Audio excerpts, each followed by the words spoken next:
diamanatkan dalam Inpres nomor 9 tahun 2025 ini adalah Koperasi Desa Merah Putih. Mungkin bisa digambarkan urgensi dari program ini seperti apa dan implementasi ke depannya akan seperti apa? Ya, jadi memang Koperasi Merah Putih ini sudah terbit dengan Inpres nomor 9 tahun 2025 karena sejalan dengan visi misi Presiden.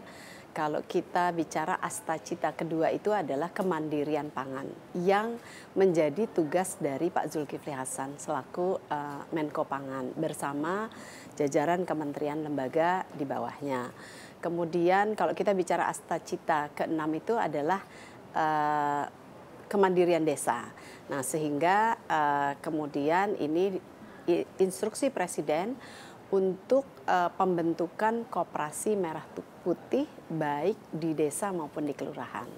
Oke, baik. Nah, dalam konteks tadi ya, artinya kan ini adalah untuk memenuhi astacita dari Presiden Republik Indonesia Bapak Prabowo Subianto. Tadi ada 2 astacita yang bisa dikerjakan sekaligus, digapai sekaligus melalui program Koperasi Desa Merah Putih ini. Nah, mungkin bisa digambarkan juga dalam konteks koordinasi lintas kementerian seperti apa peran dan juga tupoksi dari Kemenko Pangan dalam memastikan pembentukan ada sekitar 80.000 koperasi ya Bu yang akan segera dibentuk begitu ya. Seperti apa Bu Intan? Ya. Jadi memang kalau Koperasi Merah Putih ini arahan Presiden adalah 80.000 koperasi desa juga kelurahan karena memang kan kita memiliki desa 75.750 desa, kemudian 8.940 sekian kelurahan. Nah, yang sudah ada lembaga ekonomi di desa ini bentuknya macam-macam. Ada BUMDes, ada koperasi dan sebagainya. Tentu pemerintah ingin bahwa cikal bakalnya adalah ekonomi kerakyatan. Maka tentu terbitlah koperasi bentuknya. Dan sampai dengan wilayah terdekat dengan masyarakat itu ada di desa atau di kelurahan.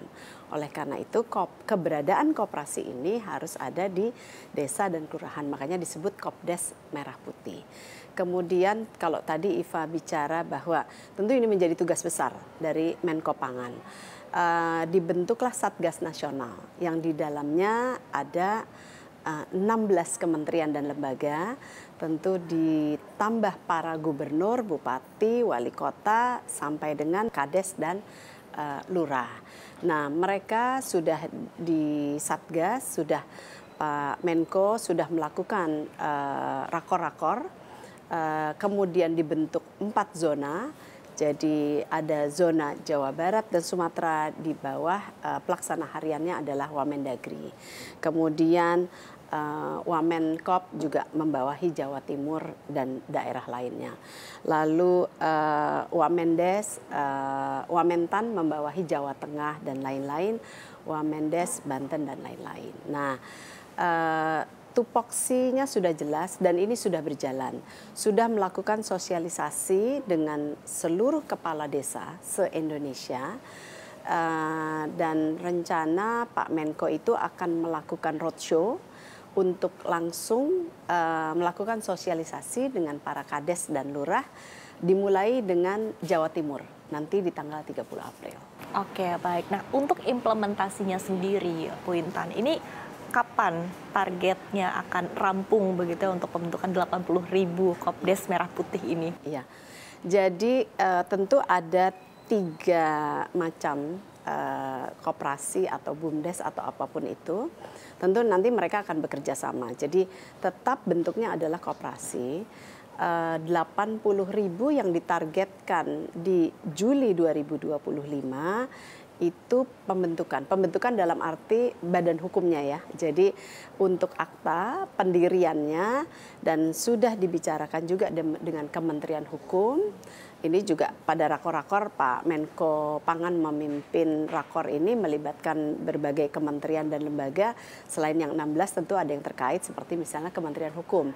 Jadi untuk regulasinya akta itu tentu notaris, kemudian akta pendiriannya disahkan oleh Kementerian Hukum, sudah dipangkas dalam waktu 7 sampai 9 hari. Oleh karena itu sangat optimis 80.000 koperasi akan terbentuk di Juli 2025. Untuk pembentukannya sendiri karena tentu harus ada fisik yang diinginkan. Apa yang akan ada di koperasi itu. Jadi ini memang seperti tersentralisasi di pemerintahan desa. Jadi terpusat, di situ ada kantor, kemudian kalau memang mereka membutuhkan cold storage, karena misalnya untuk hasil-hasil tani, kebun dan sebagainya, termasuk ikan dan sebagainya, itu mereka membutuhkan cold storage. Kemudian ada logistiknya, jadi ada kendaraan karena hasil bumi, hasil tani yang ada di desa dibawa ke sana atau sebaliknya gitu. Nah, kemudian juga di dalam 16 kementerian lembaga itu ada Kemenkes. Kenapa ada Kemenkes? Karena mereka sudah memiliki kurang lebih 57.000 puskesmas pembantu sampai tingkat desa dan kelurahan. Nah, ini bisa diberdayakan juga karena memang tentu kebutuhan masyarakat adalah bagaimana bisa sehat, bagaimana ekonominya tercukupi gitu kan. Dan ini bisa menjadi juga bagian dari pusat karena selain kantor, kemudian tadi logistik, cold storage atau lainnya yang sesuai dengan kearifan lokal, keutamaan dari desa tersebut, apotik, klinik, pembantu, kemudian juga nantinya pusat sembako, lalu berbagai bantuan dari pemerintah, misalnya PKH dan sebagainya, itu bisa dipusatkan di sana. Oke, baik. Sebetulnya sudah cukup jelas tadi apa yang Anda sampaikan, Bu Intan ya, bahwa koordinasi antar kementerian ini terus terjalin begitu dan bahkan tadi dari Kemenkes juga ikut berpartisipasi dalam program ini. Tapi yang menjadi pertanyaan berikutnya adalah mungkin koordinasi dari pemerintahan pusat dengan pemerintahan daerah sendiri seperti apa? Karena kerap kali dalam beberapa program pemerintah, kendala yang dihadapi ini adalah sinkronisasi antara kebijakan dari pusat dengan kebijakan dari daerah begitu. Nah, ini seperti apa koordinasi ke depannya? Jadi kalau tentu ini tadi kalau kita bicara pembentukan, kemudian nanti Pak Menko ini sudah mulai dengan prototype ya. Jadi harus betul-betul ada fisik. Kan diharapkan bahwa bukan hanya koperasi ini kemudian menjadi simbolis, kemudian habis itu hilang.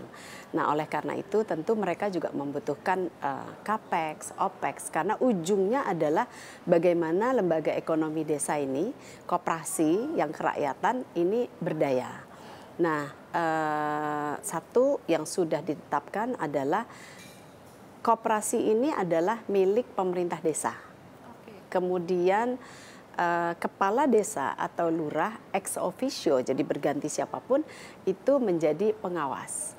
Untuk kalau koperasi kan anggota, nah itu sudah ditetapkan juga kriteria pengelola koperasi. Jadi tentu harus yang memang punya visi bisnis dan sebagainya sehingga ini bisa berjalan. Nah, tadi balik ke pertanyaan Iva untuk bagaimana kemudian antara pemerintah pusat dan daerah nih.